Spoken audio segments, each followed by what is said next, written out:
కొద్ది రోజులుగా మన గౌరవ ముఖ్యమంత్రి గారు కూడా ప్రజా సమస్యలు ప్రత్యక్షంగా ఎమ్మెల్యేలు కూడా తెలుసుకోవాలి అని చెప్పిన మీదట చాలా ఎక్కువ మీటింగుల్లో ఈ మధ్య కాలంలో నాకు వచ్చిన కంప్లైంట్స్ ఏంటంటే మైకుల గోల చాలా చోట్ల చర్చిల దగ్గర, కొన్ని చోట్ల దేవాలయాల వద్ద కూడా ఎక్కువగా చర్చిలు అక్కడక్కడ, అంటే 90% దేవాలయాల్లో మైకులు ఆల్రెడీ లేవట, కొన్ని చోట్ల ఉన్నాయి. ఎస్పెషల్లీ మొన్న పరీక్షల సమయంలో కొన్నిసార్లు డైరెక్ట్గా నాకు కూడా ఫోన్ చేసి శబ్ద కాలుష్యం, పిల్లలు చదువుకోవడానికి ఇబ్బందిగా ఉంది, ప్రతిరోజు అర్థం పర్థం లేని పాటలతో కొట్టేస్తున్నారని చెప్పి పిల్లల మధ్యన ఆ శబ్దాలు భరించలేకపోతున్నామని కంప్లైంట్స్ వచ్చినాయి. నాకు వచ్చిన కంప్లైంట్స్ ఎక్కువగా ఎక్కడ పడితే అక్కడ యథమిద్దంగా అనుమతి లేకుండా కట్టిన చర్చిల నుంచి వచ్చిన ధ్వని. ఒక రూల్ ఉన్నప్పుడు రూల్ అందరికీ సమానంగా ఉండాలి. చర్చికి ఒక రూలు, గుడికి ఒక రూలు అని ఉండటానికి వీల్లేదు. సో గుడిలో ఉన్న, చర్చిలో ఉన్న, ఎక్కడున్న any place of worship supreme court మార్గదర్శకాలు ఉన్నాయి, మన పొల్యూషన్ కంట్రోల్ బోర్డు మార్గదర్శకాలు ఉన్నాయి.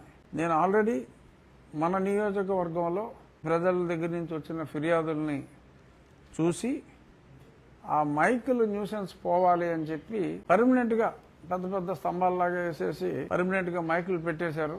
దేవాలయాల్లో కూడా ఎక్కడ మైకులు ఉన్నా అవన్నీ కూడా తీసివేయటం ప్రారంభించాం.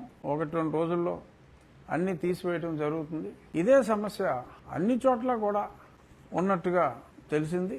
కాబట్టి నేను ఈ విస్తృత ప్రజా సమస్యగా తెలుసుకున్న తర్వాత ఒక లేఖ డీజీపీకి రాసి ఆ కాపీని chief secretary of government of Andhra Pradesh, అలాగే principal secretary environment, pollution control board అంతా కూడా వారి పరిధిలోకి వస్తుంది కాబట్టి వారికి నేను లేఖ రాయటం జరిగింది. లేఖ చూపెడతా, నేను చదివి వినిపిస్తా. ఆంధ్ర రాష్ట్ర ప్రజలందరికీ సంబంధించిన సమస్య, ఎవడో ఒకడు ఇష్యూ రేస్ చేయాలి. మా రాజకీయ నాయకులు అయితే ఏమో చర్చిలో మైక్ తీసేస్తే రేపు చర్చికి వెళ్లే వాళ్ళు ఓట్లేరేమో అని అనుకోవచ్చు. ఓటుకి, చట్టానికి, న్యాయానికి ఎటువంటి సంబంధం లేదు. చట్టాన్ని పరిరక్షించవలసిన బాధ్యత అధికారుల మీద ఉంది.